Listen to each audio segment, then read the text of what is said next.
लोकसभा में नेता प्रतिपक्ष और सीनियर कांग्रेस नेता राहुल गांधी 3 दिनों के अमेरिकी दौरे पर हैं।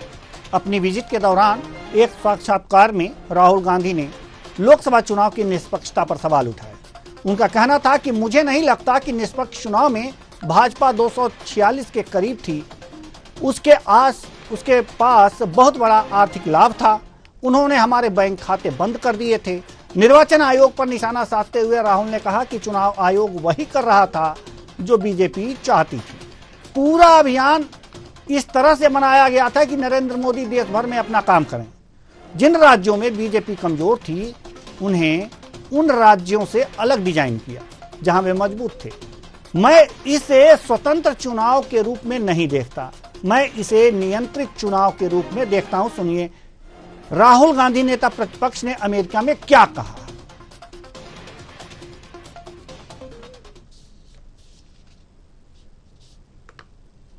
I don't think the BJP, in a fair election, they were nowhere near 240 seats. No way. I mean, I'd be surprised if they had a financial, huge financial advantage. They had locked our bank accounts for one, but huge war chest. The election commission was doing what they wanted. I mean, the entire campaign was structured so Mr. Modi could, do his thing across the country. States where they were weak were designed differently than states where they were strong. So I don't view it as a free election at all. I view it as a rather controlled election. Rahul Gandhi के इस बयान पर देश में बड़ी प्रतिक्रिया आई है। NDA के नेताओं ने राहुल गांधी के इस बयान को विदेश में भारत की छवि धूमिल करने वाला बयान बताया है। सुनिए।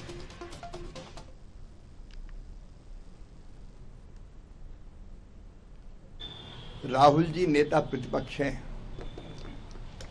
और नेता प्रतिपक्ष का पद होता है जिम्मेदारी का पद।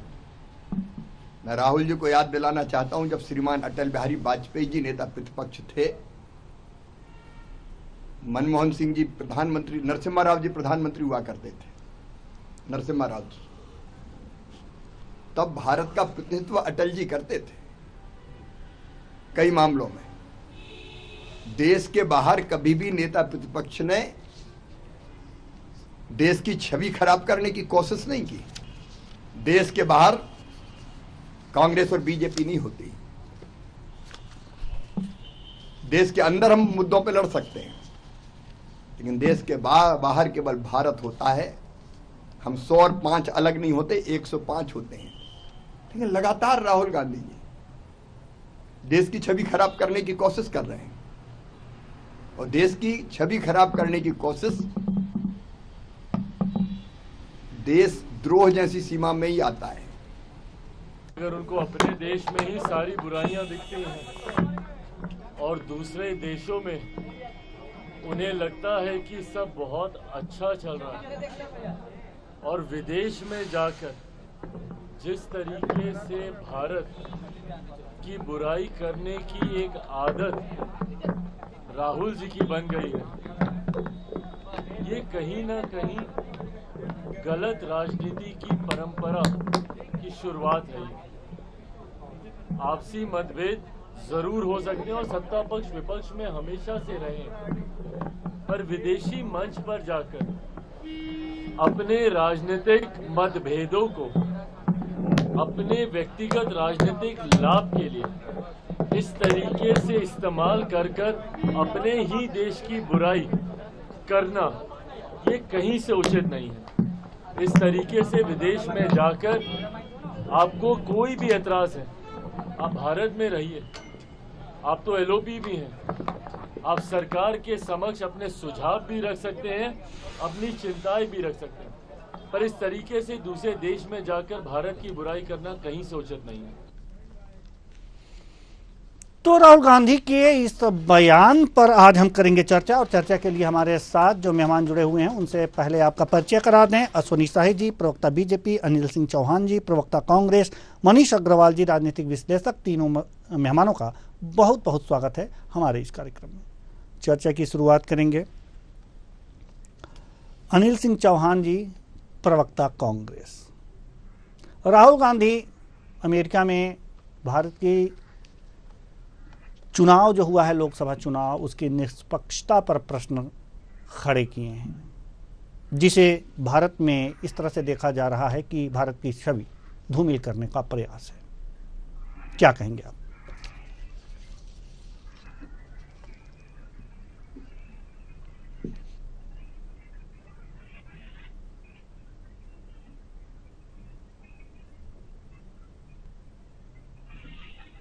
जी, आपकी आवाज नहीं आ पा रही है। जी, शायद हेडफोन अगर जो आप निकाल दें तो बेहतर आवाज आए। जी, चलिए, मनीष अग्रवाल जी हमारे साथ हैं। मनीष जी, हम अगला सवाल आपसे करना चाहेंगे। राहुल जी का जो बयान आया है चुनाव आयोग की निष्पक्षता पर अमेरिका में, उस पर आपकी राय क्या है? क्या सोचते हैं आप? देखिए देवेंद्र जी, मुझे ना आजकल ये ट्रेंड हो गया है कि जब आप देश में नहीं है तो बाहर जाके इस तरीके के बयान दे। आपने देखा 1977 में इमरजेंसी के बाद हुआ, 1984 में बीजेपी की 2 सीटें आई थी, तब भी किसी ने इलेक्शन कमीशन और संवैधानिक संस्थाओं पे इस बात का आरोप लगाया कि भारत में इस चीज की समस्या है। आज इलेक्शन कमीशन में बदलाव बहुत आ गया है, लेकिन जब आप कहते हैं कि इलेक्शन मैनेज था, तो क्या आप ये कहना चाहते हैं कि जानबूझ के अपने लिए सिर्फ 240 सीटें ही रखी, पूर्ण बहुमत नहीं रखा और 400 सीटों का अपना लक्ष्य पूरा नहीं करा? ये किस टाइप से जस्टिफाइड है कि चुनाव रिग्ड था? जो पार्टी सत्ता में है अगर वो चुनाव को रिग्ड करेगी तो क्या जीतना नहीं चाहेगी? फिर वो चुनाव को लूज क्यों करेगी? और उत्तर प्रदेश में और देश में जो 99 सीट का मैंडेट आया है, आप उसकी भी इज्जत नहीं कर रहे। जनता ने जो आपको मैंडेट दिया है आप उसको नीचे आप देख रहे हैं। आज जो पार्टी सत्ता में है, इन 84 में 2 सीटों से आज डेवलप होके आई है, लेकिन उन्होंने क्या कभी ये कहा कि इलेक्शन कमीशन ऐसा कर रहा है? अभी तेलंगाना में 4-5 महीने पहले आपकी पूर्ण बहुमत की सरकार आती है, तो क्या कोई पार्टी उसको छोड़ देगी? कर्नाटक में जब आप बीजेपी से जीतते हो तो क्या बीजेपी उन चुनावों को प्रभावित नहीं करेगी अगर कर सकती है तो? लेकिन अगर आप देश के बाहर ऐसा बयान देते हो, अपने देश की संवैधानिक संस्थाओं पे आवाज उठाते हो, और फिर आके आपको उन्हीं के होना है। अभी तक ये कहा जा रहा था जम्मू कश्मीर में चुनाव नहीं हो रहे हैं, अब चुनाव हो रहा है तो उससे पहले ही ये नैरेटिव बोल दिया जाता है कि चुनाव मैनेज है। आप जहाँ पे जीतते हो वहां पे मैनेज नहीं है। जब आप लोकसभा में अच्छी सीटें जीतते हो लेकिन सरकार नहीं बना पाते तो मैनेज है। तो क्या तेलंगाना कांग्रेस करा था, कर्नाटक और हिमाचल कांग्रेस ने मैनेज करा था, वेस्ट बंगाल ममता बनर्जी ने मैनेज करा था, जिस वजह से वहां उनकी सरकार है। आम आदमी पार्टी ने दिल्ली और पंजाब मैनेज किया होगा, तभी तो वहां सरकारें बनी ना। तो इस चीज पे आपको अपना स्टैंड देश के अंदर चाहे जो, लेकिन दुनिया में जाके बिल्कुल क्लियर रखना पड़ेगा कि हमारा संवैधानिक संस्थाओं पे पूर्ण विश्वास है, जो हमारा दायित्व दिया गया वो हम पूरा करेंगे। एक मजबूत विपक्ष के रूप में जनता की आवाज उठाएंगे और आगे जब कभी फिर मौका मिलेगा तो जनता के मैंडेट को लेके और उस पर अगर हमें सरकार बनाने का मौका मिलता है तो जरूर बनाएंगे। लेकिन अगर आप संविधानिक करेंगे तो आपको जस्टिफाई भी करना पड़ेगा। जी, हम रुक करेंगे अश्वनी शाही जी का। अश्वनी शाही जी, आप मुझे सुन पा रहे हैं? जी, आपकी आवाज आ रही है। जी, अश्वनी शाही जी, राहुल गांधी के बयान को बीजेपी किस तरह से देख रही है? देशद्रोही बता रही है बीजेपी, तो क्या देशद्रोह का मुकदमा भी चलाएगी? देखिए देवेंद्र जी, बड़ी ही इस समय टेक्निकल, इसमें आपके सवाल में बड़ी टेक्निकलिटी है, क्योंकि राहुल गांधी जी एलओपी हैं, उनको इस पद की गरिमा रखना चाहिए। बस अब वो बहके हुए और वो बिगड़े हुए भटके हुए एक नवयुवक की तरह नहीं है, अब अधेड़ भी हो रहे हैं। 50 के ऊपर उनका उम्र पहुंच रहा है, करीब और देश के बाहर जाकर ऊल जलूल बातें करना ये शोभा नहीं देता है। ऐसी ऐसी बातें करते हैं। अब देखिए, कभी जो आप भाषा चला रहे हैं वहां पर, वहीं पर उन्होंने भाषण दिया था कि सरदारों को हिंदुस्तान में पगड़ी पहनने की छूट नहीं है, कड़ा पहनने की छूट नहीं है। भाई ऐसा तो मैं भी लगभग 55 साल का हूं, राहुल गांधी जी के समकक्ष ही हूं, लेकिन मुझे नहीं लगता है कि कभी आज तक हमारे उसमें 84 को छोड़ दिया जाए, जब सिखों को टायर उनके ऊपर डाल के जलाया गया तो दहशत में उन्होंने ये कड़ा पहनना छोड़ दिया था और सर मुड़वाना और पगड़ी पहनना छोड़ दिया था। उसके अलावा कभी आज तक सिखों के ऊपर हमने ये नहीं देखा। तो अपने पुराने दिन को याद करके क्या साबित करना चाहते हैं? दूसरा, उन्होंने एक भाषण दिया, हम आरक्षण समाप्त कर देंगे जब समानता आएगी। मतलब ये दिमाग में है कि आरक्षण हमको समाप्त करना है। तो भाई चुनाव में क्यों बेवकूफ बना रहे थे हिंदुस्तान की जनता को कि भारतीय जनता पार्टी आरक्षण समाप्त कर देगी, संविधान को नष्ट कर देगी? ये क्या कहना क्या चाहते हैं बाहर जाकर? उत्तर प्रदेश में ओडीओपी चल रहा है, आज 2018 से चल रहा है। अब वहां पर वो भाषण देते हैं कि मुरादाबाद में पीतल के बर्तन का वो करना चाहिए, वो बेलारी में जीन्स का करना चाहिए। भदोही के बजाय मिर्जापुर, वो लगता सीरियल देखकर कालीन भैया वाला याद आ गया उनको, तो कालीन का व्यापार मिर्जापुर में बताया उन्होंने, तो वहां पर करना चाहिए, तब जाकर हम चाइना के बराबर आएंगे। ये सब वो कहते हैं। भाई ये खबर पहुंचाइए, हमारे अनिल भाई हैं, कहें कि उत्तर प्रदेश में चालू है ओडीओपी, वहां बोलने से थोड़ा ही होगा जी, ये कर चुके हैं हम लोग जी। उसके बाद आइए जो है अब चुनाव आयोग पर भी ये सवाल उठा देते हैं। मनीष जी ने बताया, अब उसको दोहराने की आवश्यकता नहीं है। तेलंगाना जीते तो चुनाव आयोग ठीक, हिमाचल में ठीक, हार गए तो बेकार है। इस बार क्या हुआ कि जो ईवीएम बेवफा का नारा लगाते थे ये लोग, वो सुप्रीम कोर्ट से जब डांट पड़ गई तो ईवीएम बेवफा बोल नहीं सकते हैं, मजबूरी हो गई, तो अब चुनाव आयोग ही खत्म हो गया। जबकि टीएम शेषन साहब ने बड़ा सुधार किया, बाद में उनको भी बुला के कांग्रेस ज्वाइन करा लिया। एमएस गिल साहब को इन लोगों ने मंत्री बना दिया।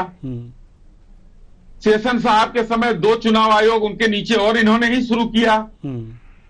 चुनाव आयोग की ऐसी तैसी करने का इतिश्री इन्होंने ही किया, शिलान्यास इन्होंने ही किया था। और आज उसी का वो जो है कह रहा है कि मोदी जी के इशारे पर काम कर रही है। तो इनकी बातों को हम क्या कहें? एक भटके हुए युवा अधेड़ या हिंदुस्तान के एलओपी या ब्रिटेन के नागरिक राहुल विंची, जिनको हिंदुस्तान में रहने से डर लगता है। भाषण का मुख्य अंश इन्होंने कहा कि एज ए पॉलिटिशियन मैं भारत में नहीं रहना चाहता। मैं ये कहता हूं कि सिर्फ एक लाइन राम जेठमलानी जी ने कहा था कि मैं अपने ऑफिस में इनको चपरासी भी न रखूं, वो लाइन आज चरितार्थ होती है। हिंदुस्तान को बाहर जाकर बेइज्जत करना बंद करेंगे, नहीं तो हिंदुस्तान की जनता दौड़ाना भी जानती है। अनिल सिंह चौहान जी, प्रवक्ता कांग्रेस, आवाज आ रही है हमारी? जी आप मुझे सुन पा रहे हैं?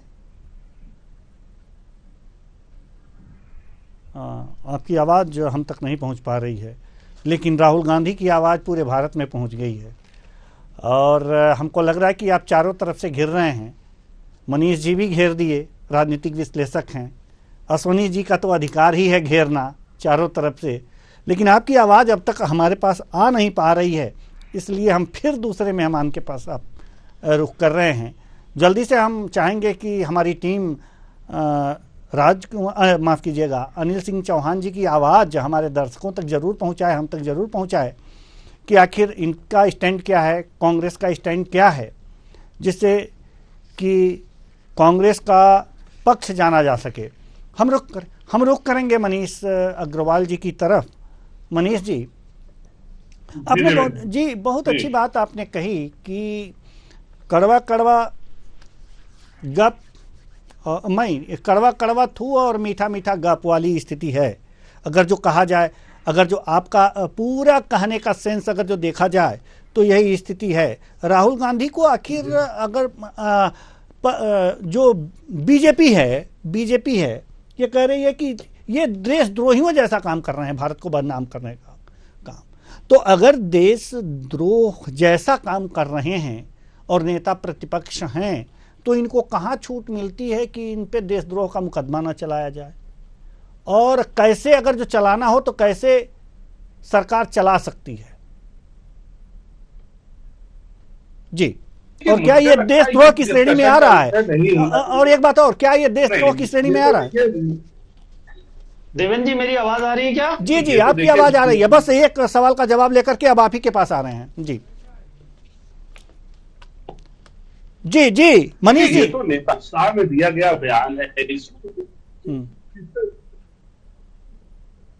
हाँ, मैं आप बता रहा हूँ, ये तो नेताओं का उत्साह गया था कि ये नहीं होने से विपक्ष ही है, लेकिन उन्हें ये देखना होगा कि देश के अंदर क्या बोलना, देश के बाहर क्या बोलना। आप संवैधानिक संस्थाओं में जो आवाज उठाते हो तो आपके पास और माध्यम है। आप इलेक्शन के अगेंस्ट तो जैसे आप ईवीएम को लेके गए थे, आप वहां जाइए, अपनी बात रखिए और अपनी बात को साबित करिए और उसके बाद उस आदेश को लेकर जनता के बीच में जाइए और जनता से ये कहिए कि देखिए मैं ये कह रहा था, मैं ये सच कह रहा था। आप देखिए अभी बीजेपी के प्रवक्ता जैसे कह रहे थे, देश में आप आरक्षण का मुद्दा उठाते हो और बाहर जाके ये कहते हो हमें धीरे धीरे आरक्षण को खत्म करना है। तो ये किस टाइप की अप्रोच है? क्या देश में एक अलग बयान है, बाहर जाके एक अलग बयान है? इसी मुद्दे की वजह से इन्हें जो मिली है देश में, जो ये नैरेटिव बनाने में कामयाब हो गए, संविधान में बदलाव आएगा, आरक्षण में बदलाव आएगा। लेकिन अगर ये बाहर जाके ऐसे बयान देंगे तो आगे इतनी सीटों तक पहुंचना भी मुश्किल है, क्योंकि भारत में इन्हें यह मालूम है कि पीडीए का मुद्दा जो है एक बार 24 के चुनाव में चल गया, अब ये 29 तक चलाना मुश्किल है, 29 तक ये चल नहीं पाएगा। इसके लिए कोई और नया नैरेटिव लेके आना पड़ेगा। लेकिन फिर मैं फिर ये कहूंगा कि भारत के देश का कोई भी नागरिक, नेता एलओपी हो, देश का पक्ष का हो, जब भी कभी विदेश जाता है उसे देश के सम्मान का पूर्णतः ध्यान रखना चाहिए। संवैधानिक संस्थाओं पे ऐसी टिप्पणी नहीं करनी चाहिए और अगर उसको कुछ ऐसा है तो देश के न्यायालयों ने तो उसे उचित अवसर दिया है, उसे अपनी बात साबित करके लोगों तक ये पहुंचानी चाहिए। जी, अनिल सिंह चौहान जी, जैसा कि मैंने पहले भी कहा था कि आप चारों तरफ से घिर रहे हैं, मनीष जी भी और अश्वनी जी का तो परम कर्तव्य है आपको किसी तरह से घेरना, तो वो अपने कर्तव्य का पालन कर रहे हैं। चारों तरफ से ऐसे बयान राहुल गांधी दे रहे हैं कि वो चारों तरफ से घिरते नजर आ रहे हैं, कांग्रेस चारों तरफ से घिरती नजर आ रही है। अब आपका क्या कहना है इस घेरे को कैसे? मेरी आवाज बहुत साफ आ रही है अब तक? जी जी, बहुत साफ आ रही है। जी देवेंद्र जी, मेरी आवाज नहीं पहुंचने का एक पॉजिटिव पॉइंट भी है जी, जो मैं आपके विद्वान दर्शकों को समझाना चाहता था कि इस तरह के जो डिबेट सेट करके, आपके चैनल पर मैं कोई आरोप नहीं लगा रहा हूं, बहुत विनम्रता पूर्वक आग्रह कर रहा हूं, अश्वनी शाही जी और मनीष अग्रवाल जी सम्मान्य बैठे हैं, इसी तरह के कुछ लोग बैठ कर एक नैरेटिव सेट करते हैं। कुछ केंद्रीय एजेंसियां हैं, कुछ 2-3 लोगों का धनबल है, जिनके पास आज पूरा रिटेल है, जिनके पास पूरा कम्युनिकेशन है, जिनके पास पूरी माइंस है, जिनके पास पूरे पोर्ट हैं, वो 2-3 लोग और पूरी केंद्रीय एजेंसियां और यहां तक कि संवैधानिक संस्थाओं को भी नहीं बख्शा गया। इनके माध्यम से लोकतंत्र को दूषित करने का, जनता का एक नैरेटिव सेट करने का जो खेल चल रहा है, वो बहुत आराम से आपके चैनल पर मैं स्पष्ट कर रहा हूं। प्रधानमंत्री नरेंद्र मोदी जी अमेरिका जाते हैं और कहते हैं कि 2014 से पहले हिंदुस्तान में जन्म लेने पर अफसोस होता था, 2014 के बाद से लोगों को अब फक्र महसूस होता है। तब मनीष अग्रवाल जी शायद नहीं बोल पाए होंगे, सत्ता का दबाव बहुत कई बार होता है। और जब नरेंद्र मोदी जी अमेरिका में बैठकर और ब्रिटेन में बैठकर और पूरे कम से कम 17 देशों के वीडियो आपको मैं भेज सकता हूं, जब वो कह सकते हैं कि कांग्रेस ने देश को लूटा, वहां अल्पसंख्यकों के खिलाफ बयान देते हैं, वहां हिंदुस्तान की राजनीति में विपक्ष की आलोचना करते हैं, यहां तक कि एक दल का नाम लेकर आलोचना करते हैं, उत्तर प्रदेश और दिल्ली की राजनीति की बात करते हैं, तब मनीष अग्रवाल जी और अश्वनी शाही जी नहीं बोलते हैं। और तब क्या कहते हैं भारतीय जनता पार्टी के प्रवक्ता संबित पात्रा जी, वो कहते हैं कि अब तो ग्लोबलाइजेशन का जमाना है, व्हाट्सएप और फेसबुक से सारी चीजें पहुंच ही जाती हैं। क्या बुरा हुआ प्रधानमंत्री जी ने वहां लोकतंत्र जो पहले चल रहा था उसकी आलोचना कर दी? क्या बुरा हुआ जो इमरजेंसी की बात कर दी? क्या बुरा हुआ जो जब भारतीय जनता पार्टी का शासन नहीं था उसकी बात कर दी? क्या बुरा हो गया जब कर्नाटका या हिमाचल या अलग अलग स्टेट्स की राजनीति की बात कर दी? तो देखिए, भारतीय जनता पार्टी का जो चश्मा है वो कुछ पत्रकारों को भी पहना दिया गया है, कुछ संवैधानिक संस्थाओं और केंद्रीय मनीष एजेंसियों जी में आरोप आप पर पहना दिया गया है। मनीष जी आप पर और आरोप उसी है। के माध्यम से उसी के माध्यम से आज देश में एक नैरेटिव सेट करने का प्रयास हो रहा है। राहुल जी ने बहुत स्पष्ट और साफ कहा कि 240 सीट भी भारतीय जनता पार्टी नहीं पाती। ये जो सीटें कांग्रेस को या विपक्ष को मिली है ना, ये जनता का वो आक्रोश है जो इनके दमन के बाद भी नहीं रुका। जो भारतीय जनता पार्टी का चश्मा पहने कुछ पत्रकार भी नहीं बदल पाए, जिन्होंने अपनी विद्वता और अपनी लेखनी का इस्तेमाल सिर्फ इसलिए किया कि कैसे हम मोदी जी को दोबारा कुर्सी पर बैठा दें, और कैसे एक समूह के लोगों ने मीडिया के आधे चैनलों को खरीदने का काम किया। सब जानते हैं, मैं किसी चैनल का नाम नहीं लूंगा। और उन्होंने कैसे राहुल जी और विपक्ष पर लगातार अटैक किए।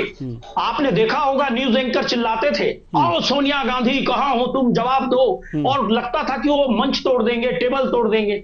इस तरह की जो स्थिति है, क्या पत्रकारिता में ये इसका स्थान कभी रहा हिंदुस्तान में? नहीं रहा। लेकिन ये जो नैरेटिव है जो सेट करने के लिए इन लोगों ने खेल खेला, निर्वाचित मुख्यमंत्रियों को जेल भेज दो, एजेंसियों के माध्यम से चंदा वसूली करो, छापा मारो, छापा मारो, अगले दिन 200 करोड़ भेजे, उसके बाद उसको क्लीन चिट दे दो। इंडियन एक्सप्रेस ने जो एक खबर छापी 38 लोगों की, उसमें नवीन जिंदल भी थे, उसमें अजीत पवार भी थे, हिमंता बिश्वा शर्मा भी थे, जिनके खिलाफ within 7 days Bharatiya Janata party join करते ही हिंदुस्तान की प्रतिष्ठित केंद्रीय एजेंसियों ने जांच बंद कर दी, क्लीन चिट दे दी और कहा कि इनके खिलाफ तो आरोप ही नहीं बनता।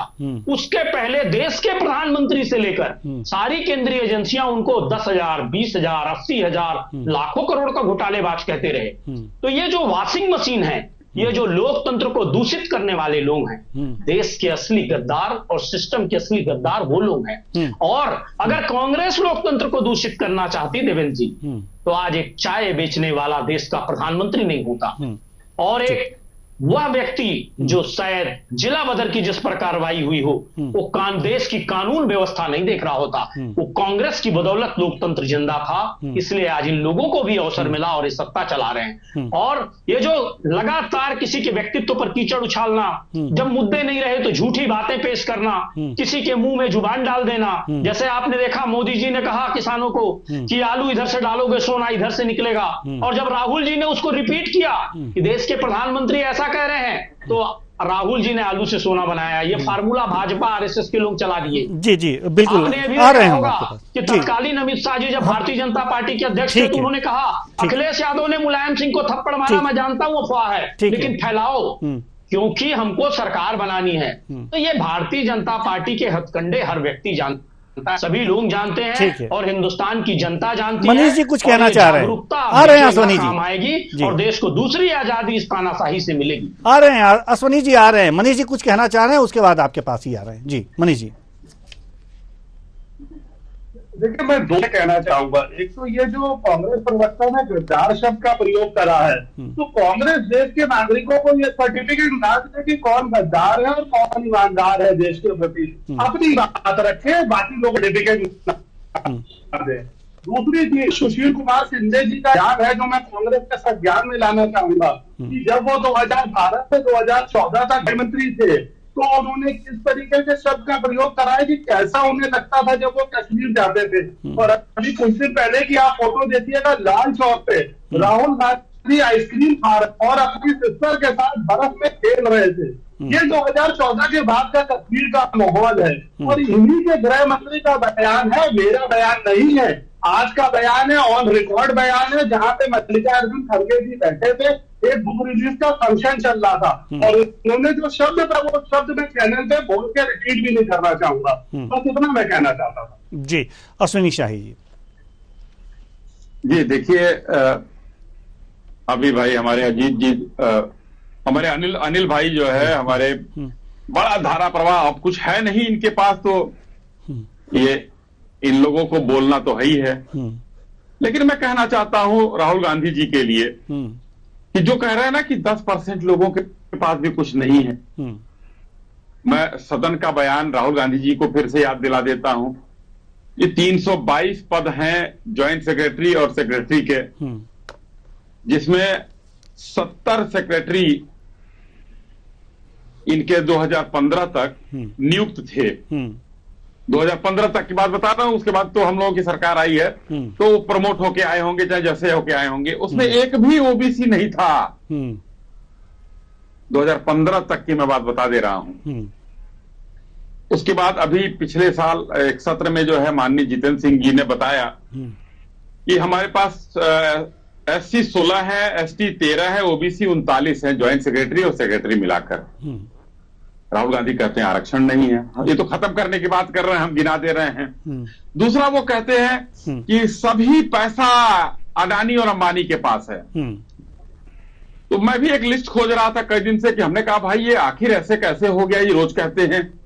तो मुझे कुछ नाम मिला और बड़े अच्छे चौंकाने वाले अच्छे अच्छे नाम मिले। दलित हैं ये लगभग सारे, और सब अरबपति हैं, हिंदुस्तान के बड़े बड़े नाम हैं। राजेश सरैया, जिसको भारत सरकार ने पद्मश्री भी दिया हुआ है, नथाराम, मिलिंद काम्बेले, ये भी वो है पद्मश्री है, कल्पना सरोज पद्मश्री है ये भी, अशोक खेड़े, भगवान गवई, रतिभाई मकवाना, सावित्री बेन कुशवासला, पंकज सालवे, प्रसाद, अरे बड़ी लंबी लिस्ट है भाई साहब मेरे पास अरबपतियों की जो ये दलित हैं। तो क्या राहुल गांधी जी देश को भ्रम फैलाते हैं, मूर्ख समझते हैं? और एक लाइन आखिरी कह के बात, क्योंकि समय आपके पास नहीं है, मनीष भाई की बात मैं कहता हूं, मैं खुल के बोलता हूं। जो बोला था उन्होंने, शिंदे साहब गृह मंत्री थे तो कह रहे थे कि मेरी लाल चौक पर जाकर जाने से मेरी फटती थी, ये शब्द यूज किया था। और ये कहते हैं मैंने आतंकवादी को देखा, उसने मुझे देखा, आइसक्रीम खाया। आज मुहर्रम भी लाल चौक पर हो रहा है, आज 15 अगस्त और 26 जनवरी भी मनाया जा रहा है, तिरंगा यात्रा भी निकल रही है। ये बदलाव आया है, ये कांग्रेसियों के समझ में नहीं आएगा। ये देश को 56 साल तक मूर्ख बनाया है इन लोगों ने, और सिर्फ अभी अंतिम मूर्ख बनाने का जो प्रक्रिया थी और खटाखट 8500 वाली वो पकड़ ली गई है। जनता ने ऑफिस में जाकर, कार्यालय में जाकर इनको पकड़ लिया है। अब समझ गए हैं कि अब काठ की हांडी अब नहीं चलनी है। जी, अनिल सिंह चौहान जी जल्दी से अपनी बात रखिए, समय बिल्कुल भी नहीं है, जवाब दीजिए आप। मैं सिर्फ इतना कहूंगा देवेंद्र जी कि सभी राजनीतिक दलों और सभी नेताओं में कमियां होती हैं, सभी मर्यादा पुरुषोत्तम भगवान राम नहीं हो सकते।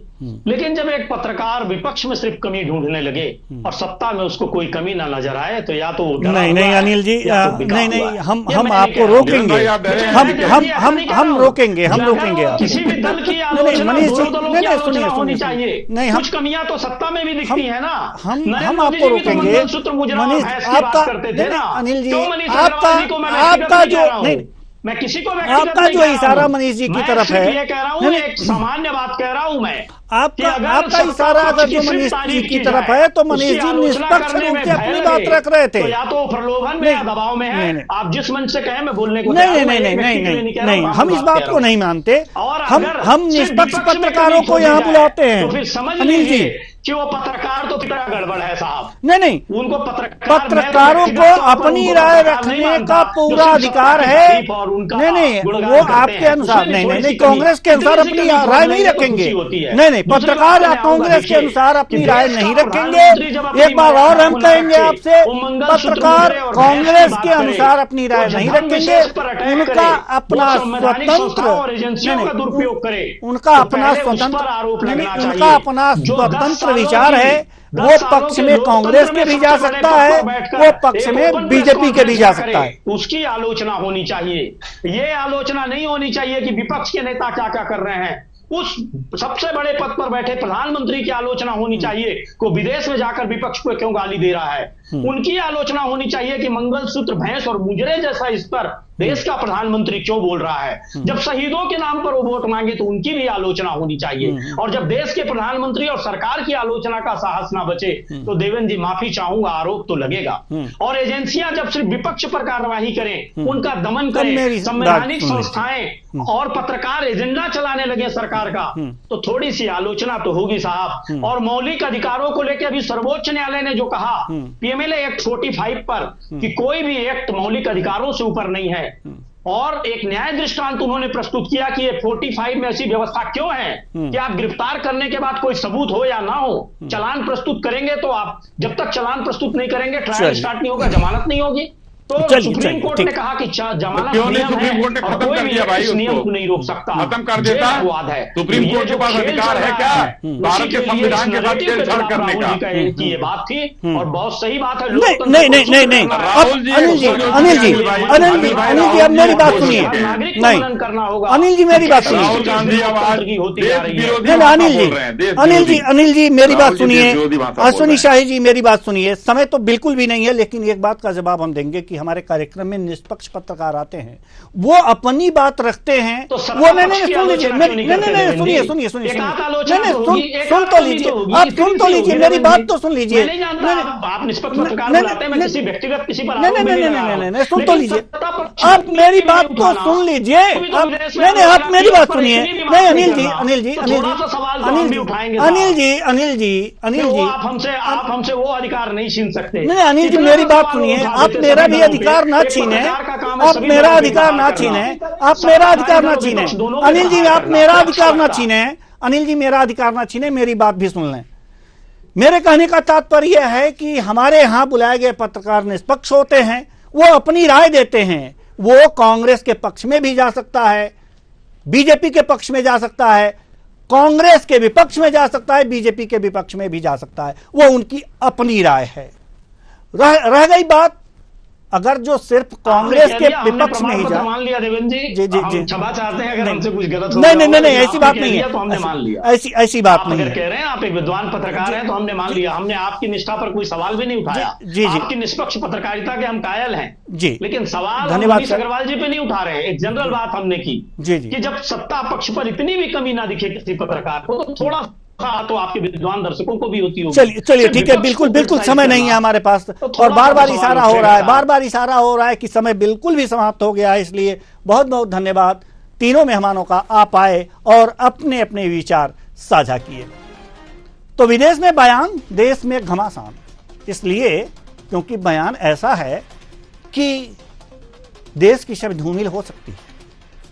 तो क्या विपक्ष के नेता प्रतिपक्ष विदेश में जाकर देश की छवि धूमिल कर रहे हैं? अगर कर रहे हैं तो उनकी आलोचना होनी चाहिए, और आलोचना इसलिए भी जरूरी है कि वो पुनः ऐसी हिम्मत ना कर सकें। क्या हमारे देश में ऐसा कुछ नहीं है जिस पर हम गर्व कर सकें? क्या ये बातें विदेश में नहीं होनी चाहिए? लेकिन यहां पर बुलाए गए हमारे मेहमान, उनकी अपनी मर्यादाएं हैं, वो अपने पार्टी का पक्ष रखेंगे और वही बातें कहेंगे जो पार्टी लाइन की होगी।